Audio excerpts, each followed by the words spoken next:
What is up, killers? Kev here, and today back with a brand new episode of 5 new console mods to hit the Bethesda on our website. This week, this is going to be episode 439 within my series. But without further ado, guys, let's just jump straight into the video.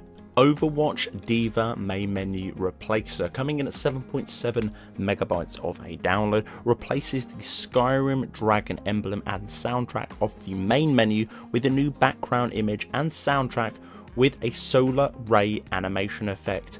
This is really cool. It's nice to see that the mod authors are kind of stepping up the main menu replacer game in a sense. Usually it would be a still image with maybe a little bit of background music, but now we've actually got some cool animation to do with some of these backgrounds as well, in conjunction with a cool soundtrack as well. This is very awesome indeed. Anyone who loves Overwatch definitely gonna have to get this one because it's really nice indeed. To get this one to work fully, all you need to do is install it and simply reset the whole game.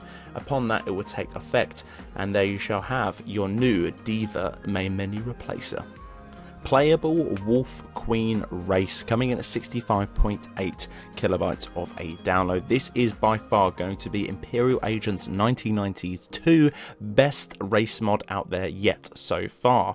Not only is it a fully backstory to do with this particular race, it's also the skill bonus, starting spells and special spells to be complemented with this within the description to do with the Bethesda.net. Also, which I really do like as well, that this mod author does have their own YouTube channel and does showcases of their own. This one is incredibly fleshed out, so if I don't cover everything within this particular video, obviously head over to the website, look down at the bottom of the description, and you should see their particular video on this particular mod, which is going to be direct from the mouth of the mod author, as it is going to be their own channel. But that all scooted aside, for this one it does come with a beautiful backstory to make this particular sort of race fits in quite nicely with the game.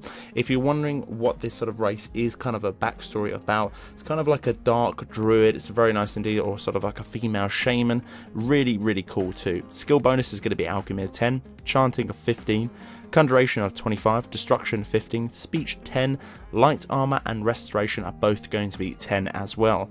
Starting spells are going to be close wounds, ice storm, dread zombie, iron flesh, great or grand healing shall I say, greater wound, turn greater undead, and a few other ones as well which you're gonna need to check out. Special spells are going to be conjure army of skeleton, which I really do like. It basically pretty much says what it does on the tin. Conjure a massive amount of skeletons to fight by your side. Really cool indeed. Absolutely love this spell.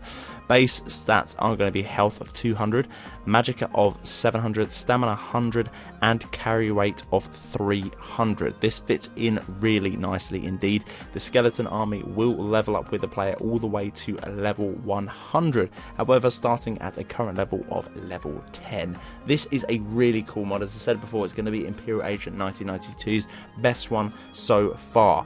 Beautiful description at completely filled. This is how they should be on the site, and obviously it's nice to see that this mod author is listening to the community and you know, maybe listening to my videos. Who knows, I've bashed him in the past due to the lack of description and the detailing of that, but it's definitely stepped up within the description on the site and also his own videos as well. Flying Birds of Skyrim, coming in at 51.5 megabytes of a download. This mod adds only flying birds on the skies of Skyrim. Warning, same location as in Raven's mod for flying ravens. Obviously, if you want to go and check that out, there's obviously a plug to that within the description on the Bethesda website for raven mounts and followers, but I do not have that one, and we are not showcasing that within this video. It's just a heads up if you are using both, as they will clash. But this one adds loads of, actually quite a few types of different birds, mainly ravens, seagulls and vultures. 67 ravens are going to be added to Whiterun, Riften and Solitude, 73 seagulls to Solitude, Dawnstar and Windhelm, and 16 vultures in the volcanic region, scattered around in different certain areas too. They will have their own sound effects as well. You can pretty much gauge what that is via the bird itself. I do not need to play them within this video. Hopefully you guys should know what some of those birds should sound like. If not, you need to go outside. But that is really nice indeed. I do love these. I think they're great. It's a nice new addition to add to the game. I think I will be keeping these just for heavy sort of immersion to do with the game. Again, 51.5 megabytes of a download is practically nothing for a heavy immersive mod, something that we should have had within the base game once again, but obviously is needed to be filled in, and glad for mod authors like GG77 to step in and take the reins. Better guards and soldiers, coming in at 250.1 kilobytes of a download. This mod improves the guards and soldiers in Skyrim, gives them better outfits, more races, more NPCs, and added more armor to make them a little bit more sort of superior within the actual world itself. Personally, that is very true. They are very lackluster within the game. There's not too many scattered around. Crime is probably at a high with yourself due to the fact of that you probably don't care about the lore due to the volume of guards that are scattered around in the world of Tamriel. There's not a lot at all, especially as well to do with the races. They are very sort of linear to do with them. Usually it's Imperials that are scattered around, or maybe a Breton or two. Hardly any Nords for the guards and soldiers. Let's be honest, that is kind of like the Stormcloak area. It really doesn't touch base on either of the two. For me, this is very nice indeed. I really do like this. It definitely does up the volume of security, especially to do with holds as well. Maybe you're struggling with a sort of a general attacks to do with dragons and vampires. Obviously, if you are one of the vampires to do with the Dawnguard DLC, you're not going to have too much of an issue. More killing for you. It depends how you look at it. For me, it's definitely a blessing in disguise. Once again, an immersion mod to be added to the game. Overhaul to do with the NPCs too. Definitely switching up with the races, which I really do like. And again, more gear for them too. Overall, this is a great mod to have. Vampire Lord Retextured. This one is going to be the white hair edition. I do believe there's another one currently to date right beside this one, and it doesn't change too much, and I want it to actually change a lot more. I think it was the lighter edition, sort of the fair-skinned one. For me, I kind of want that rugged, dark, evil, sinister look. Obviously, we are going to be a vampire lord, so we do need that backstory, if not that sort of texture to come through, and this one definitely does fulfill that one.